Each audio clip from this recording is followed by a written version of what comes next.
Israel ও ইরানের মধ্যে যুদ্ধ যে চলছে তাতে কোনো সন্দেহ নেই। ইরানের পরমাণু কর্মসূচি নিয়ে আপত্তি ইসরায়েলের বহুদিন ধরেই। মূলত এই নিয়ে দ্বন্দ্ব দুই দেশের। তৃতীয় পক্ষ আমেরিকা বহুবার ইরানকে সতর্ক করেছে। তবে হঠাৎ আমেরিকা তার সবথেকে আধুনিক বিমান B-2 স্টেলথ বোম্বার দিয়ে ইরানের পরমাণু কেন্দ্রগুলিতে হামলা করেছে এবং তা ধ্বংস করেছে। আবার এদিকে ইরানের সরকারি মিডিয়া জানাচ্ছে তারা আমেরিকার করা হামলার আগেই টের পেয়ে সমস্ত পরমাণু অস্ত্র নাকি সরিয়ে ফেলেছে। তবে ইরানের গত 30 বছরের পরমাণু অস্ত্র তৈরির যে চেষ্টা তা যে ধ্বংস হয়েছে তাতে কোনো সন্দেহ নেই। ডোনাল্ড ট্রাম্প, বর্তমান আমেরিকার প্রেসিডেন্ট, বহুদিন থেকেই ইরানকে সতর্ক করছে এই কর্মসূচি থেকে সরে আসার জন্য। ইরান তা পাত্তা না দেওয়ায় এই হামলা ঘটে আমেরিকার তরফ থেকে, অর্থাৎ আমেরিকা সরাসরি জড়ালো এই যুদ্ধে ইসরায়েলের সমর্থনে। ট্রাম্প বলেছেন, আমরা যে সার্জিক্যাল স্ট্রাইক করেছি তাতে যুক্ত ছিল আমেরিকার সাবমেরিন, আমেরিকার B-2 স্টেলথ বোম্বার এই পুরো আক্রমণের নেতৃত্ব দিয়েছে।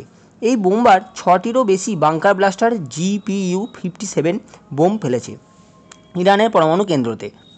কি এই বাংকার ব্লাস্টার GPU-57 বোম তা আমরা ভিডিওর শেষে আলোচনা করব। ভিডিওটি শেষ অবধি দেখার অনুরোধ রইল প্রত্যেকের কাছে। এই বোম্বারগুলির প্রধান টার্গেট ছিল ইরানের ফোর্দো পরমাণু কেন্দ্রটি, যেটি ইরানের সবথেকে বড় ও সুরক্ষিত পরমাণু কেন্দ্র। ইরানের অনেকগুলি পরমাণু কেন্দ্র থাকলেও এই কেন্দ্রটি ছিল সবথেকে গুরুত্বপূর্ণ। গত এক সপ্তাহ ধরেই ইসরায়েল প্রচুর চেষ্টা করেও এই কেন্দ্রটির কোনো ক্ষতি করতে পারেনি, কারণ এই কেন্দ্রটি ছিল মাটির বহু গভীরে। ফলে যা বোম ইসরায়েল ফেলেছে তা সব মাটির ওপরে, এর কোনো ক্ষতিই হয়নি। কারণ এই মাটির ভেতরে ক্ষতি একমাত্র করতে পারে আমেরিকার বাংকার ব্লাস্টার GPU-57, যেটি দিয়ে আমেরিকা আক্রমণ করেছে এবং ধ্বংস করেছে এই পরমাণু কেন্দ্রটি। শুধু এখানেই আমেরিকা ক্ষান্ত হয়নি, এই ফোর্দো ছাড়াও আরও দুটি পরমাণু কেন্দ্র ধ্বংস করেছে, তা হলো নাতানজ ও ইস্পাহান। এই দুটি ধ্বংস করতে আমেরিকা এই বোম্বারও ও এই অ্যাডভান্স বোম দরকার পড়েনি।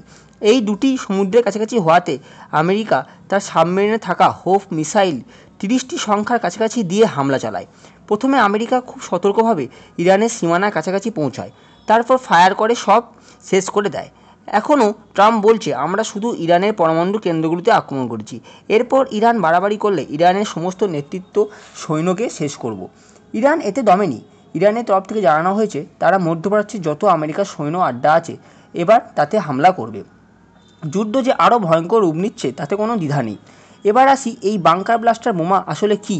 এক কথায় এটি আমেরিকা সেনার সবথেকে দামি, সবথেকে বড় ও সবথেকে ক্রিটিক্যাল টেকনোলজি দ্বারা তৈরি বোমা। শুধু ইরান নয়, গোটা পৃথিবীর দেশের যেসব নেতৃত্ব যুদ্ধকালীন পরিস্থিতিতে মাটির গভীরে থাকা বাংকারের ভেতর আশ্রয় নেয়, এই বোমা দ্বারাই একমাত্র তা ধ্বংস করা সম্ভব। যেমন ইরান তার পরমাণু গোপনভাবে মাটির 100 মিটারের নিচে লুকিয়ে রেখেছে। এই বোমার প্রধান তাৎপর্য হলো এই বোমা মাটির ওপরে আক্রমণ করে না। এটি প্রথমে মাটির প্রায় 200 ফিট নিচে অবধি প্রবেশ করবে, তারপর সেখানে গিয়ে ব্লাস্ট করবে এবং যাবতীয় জিনিস ধ্বংস করে দেবে।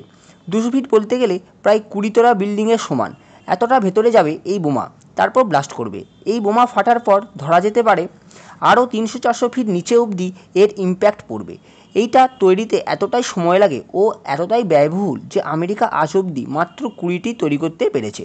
তাহলে বোঝা যাচ্ছে আমেরিকা কত ভয়ঙ্কর অস্ত্র দিয়ে ইরানে হামলা চালিয়েছে। তো আপাতত এইটুকু বন্ধুরা, ভিডিওটি একটি লাইক কমেন্ট করবেন ও ভিডিওটি শেয়ার করবেন আর চ্যানেলটা সাবস্ক্রাইব করবেন। ধন্যবাদ সবাইকে।